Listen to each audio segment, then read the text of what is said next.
গত বছরও আমি সেই মাহফিলে বয়ান করেছিলাম, পাশে মাহফিলটা ছিল, যখন আমি বয়ান করে নেমেছিলাম তখন কিন্তু আমাকে হুমকি দেওয়া হয়েছিল। আজকে আমরা বলতে চাই, হুমকি দিয়ে আমাদেরকে থামানো যাবে না। আজকে উম্মতের মধ্যে এটা বলা যায় না তারা শুধু এই বয়ানই করে রসুল এতেম ছিল, পেটের মধ্যে পাথর বেঁধেছে, রসুল সেজদায় গেলে রসুলের গাড়ের মধ্যে উটের নাড়ি বুড়িগুলি দেওয়া হইতো, কিন্তু আমার রসুল দেশের রাষ্ট্রনায়ক ছিল। আজকে উম্মতদেরকে যারা এটা বুঝায় নাই তারা কিন্তু এই কাদিয়ানির দল, তারা কিন্তু আমার রসুলকে তলে পেরিয়ে তারা নতুন নবী দাবি করতে চায়। আমার রসুল বলে গিয়েছেন আমি শেষ নবী, আমার পরে আর কোনো নবী আসবে না। আসল কথা হলো আমি এটাই বুঝাইতে চাই, আমার যে আয়াত পড়লাম কুল ইন কুনতুম তুহিব্বুনাল্লাহ ফাত্তাবিউনি ইউহিব্বুকুমুল্লাহ, তোমরা যদি আমি আল্লাহকে পাইতে চাও আমার বন্ধু মুহাম্মদের আনুগত্য করো। তো মুহাম্মদের আনুগত্য আমরা কিভাবে করব, মুহাম্মদকে আমরা কিভাবে ভালোবাসবো? আজকে তো আমরা মনে করি নামাজ পড়াটাই ইবাদত, রোজা করাটাই ইবাদত। মুসলমান, আমরা মুসলমানিত্ব নামাজের মধ্যে আবদ্ধ করে দিলে চলবে না।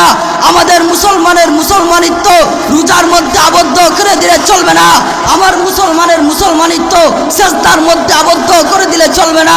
আমরা নুরানিতে যেমন পড়েছি মায়ের পায়ের নিচে সন্তানের জান্নাত, হাদিস কিন্তু এখানেই শেষ না, অপর পাশের মধ্যে আমার রসুল অন্য পৃষ্ঠার মধ্যে বলেছেন তরবারির নিচেও সেই জান্নাত। কিন্তু আজকের সমাজের এইগুলা বলতে চাই না, এইগুলা হক কথা বললে দাওয়াত বন্ধ হয়ে যাবে।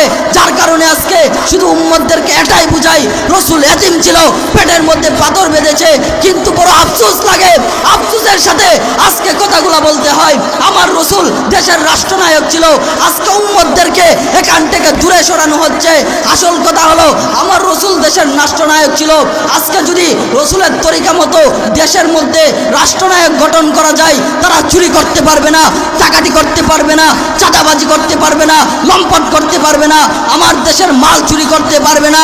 এই জন্য তারা আজকে মুসলমান যুবকরা যদি একভাবে ঠিক হয়ে যাইতে পারো, রসুলের যুগে যেমন রসুল রাষ্ট্রনায়ক ছিল, মুরব্বীদেরকে সাথে নেয়, কিন্তু যুবকরা রসুলকে আগিয়ে দিয়েছে। আজকের যে যুবক ভাইয়েরা, আমি বলবো না সবাই প্যান্ডেলে চলে আসেন, আপনারা রাস্তায় আছেন, রাস্তায় দাঁড়িয়ে কথাগুলো শুনেন, আপনি দোকানপাটে আছেন, দোকানপাটে দাঁড়িয়ে কথাগুলো শুনেন।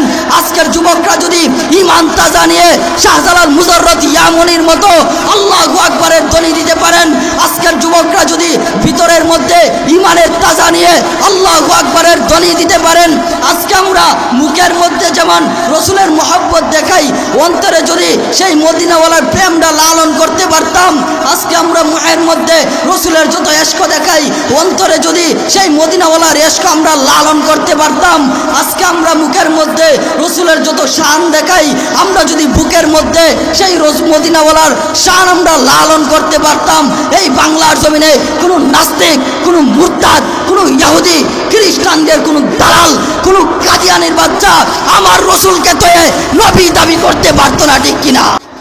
মুহতারাম হাজিরিন, যুবক ভাইদেরকে উদ্দেশ্য করে যেটা বলছিলাম, যুবক ভাইরা যদি ঈমান তাজা নিয়ে আল্লাহু আকবারের আওয়াজের ধ্বনি দিয়ে দাঁড়াইতে পারেন, সেই রাজধানীর জমিন থেকে আমি জানিয়ে দিতে চাই, এই রাজধানীতে শুধু নয়, দিল্লিতে নয়, শুধু বাংলাদেশ নয়, সিলেট নয়, চট্টগ্রাম বলেন আর নোয়াখালী বরিশাল যাই বলেন না কেন, যুবক ভাইরা যদি ঈমান তাজা নিয়ে আল্লাহু আকবারের আওয়াজ দিয়ে দাঁড়াইতে পারেন, শুধু বাংলাদেশ নয়, সিলেট নয়, চট্টগ্রাম নয়, দিল্লিতেও কালেমার পতাকা উড়বে, দিল্লিতেও কালেমার পতাকা উড়বে। কথা বলেন ঠিক কিনা?